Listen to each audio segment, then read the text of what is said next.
Donc j'en déduis, vous considérez que ces déclarations, ça ne va pas. Et donc, ça nous amène, puisque vous mentionnez cette loi Bloch. Bon, pour vous dire, moi, ces déclarations m'ont beaucoup rappelé aussi d'autres déclarations, celle de Cyril Hanouna sur le plateau de son émission, expliquant qu'on ne pouvait pas évoquer les affaires de Bolloré en Afrique parce qu'on était sur la chaîne C8 possédée par Bolloré, en l'expliquant tel quel. Pour moi, ça pose un énorme souci. Et vous mentionnez la loi Bloch, et il se trouve que justement, la commission des affaires culturelles dont je suis vice-présidente vient d'établir un rapport d'évaluation de cette loi Bloch et pointe un certain nombre de minimum de lacunes, voire de fortes défaillances. On a mentionné, ma collègue l'a mentionné, la question des sanctions de l'Arcom, etc. Mais il y a aussi des questions plus larges autour de la concentration, autour du pouvoir des actionnaires sur leur rédaction. Donc, vous avez mentionné les chartes. Il y a par exemple le fait que, est-ce que ce n'est pas problématique qu'il y ait plusieurs chartes, alors que la déontologie devrait peut-être exiger une même charte à laquelle tout le monde se tiendrait? Est-ce qu'il n'y a pas, dans la concentration même des médias, une atteinte au pluralisme et à la diversité? Donc j'aimerais avoir votre position de principe là-dessus. Et j'en profite pour vous ajouter la question sur la concentration et le maintien du pluralisme, pour vous poser une question quand même que beaucoup de gens se posent sur vos intentions, cette fois-ci pour l'audiovisuel public, puisque vous parlez d'une forme de concentration au sein de l'audiovisuel public. Vous avez parlé de fusion, de synergie, mais on sait bien qu'il y a plusieurs projets sur la table et qu'il y a le rapport Hugonet-Carucci, mais il y a aussi la PPL Lafon. Et je crois que beaucoup de gens aimeraient savoir précisément si vous êtes en train de nous ressortir un projet de holding dont tous les concernés vous disent qu'il aboutit en fait à une forme de réduction du pluralisme qui existe ou qui, en tout cas, doit peut-être être même renforcé dans l'audiovisuel public aujourd'hui. Je vous remercie. Alors, sur le dernier point, je vous renvoie aussi aux interviews de Mme Ernotte ou de Sybille Veil, qui sont favorables à cette proposition de loi Lafon. Les dirigeantes y sont favorables.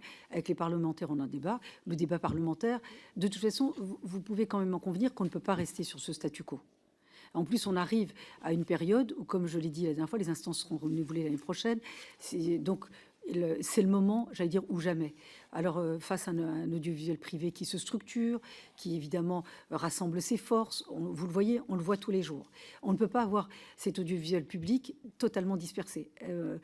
Madame la députée Constance Le Grip l'a rappelé tout à l'heure, les modèles finlandais, italien, belge, aujourd'hui le modèle anglais. Regardez la puissance de la BBC aujourd'hui, alors qu'il est contraint à de fortes économies aujourd'hui, la BBC, puisque évidemment, et c'est beaucoup plus puissant et beaucoup plus... Qui imaginerait pouvoir supprimer ou déstabiliser la BBC aujourd'hui? Parce qu'ils ont rassemblé leurs forces.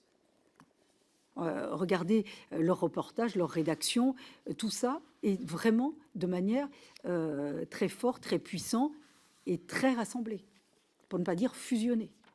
Et donc, aujourd'hui, nous avons sur la table, évidemment, la proposition de loi qui a été adoptée au Sénat du sénateur Laurent Lafon, avec, évidemment, inspiré aussi du rapport Hugonet-Carucci. Et donc, je pense que dans cette instance, à l'Assemblée nationale, j'espère que nous pourrons en débattre totalement sereinement, de tous les sujets, d'ailleurs, que vous avez indiqués, qui sont des sujets majeurs, comme je le disais tout à l'heure, dans un espace médiatique ou public détérioré, à mon sens.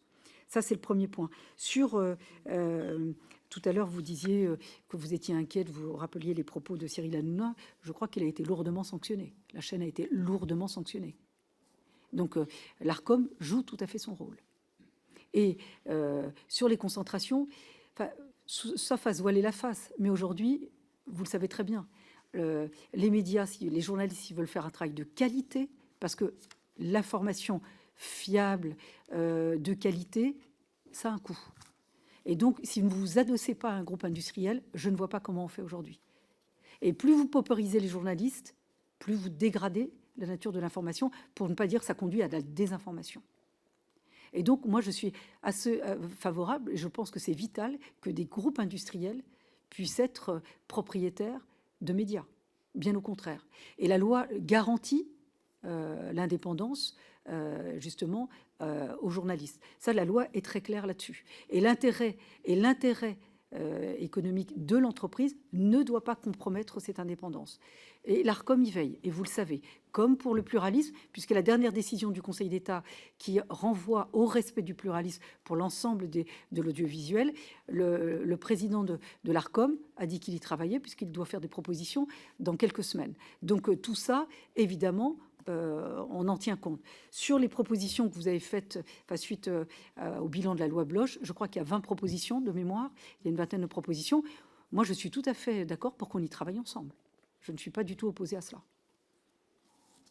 Le rendez-vous est pris, Madame la Ministre, effectivement, pour travailler en commun, notamment avec Sarah Legrain sur ces sujets-là. Je donne à présent la parole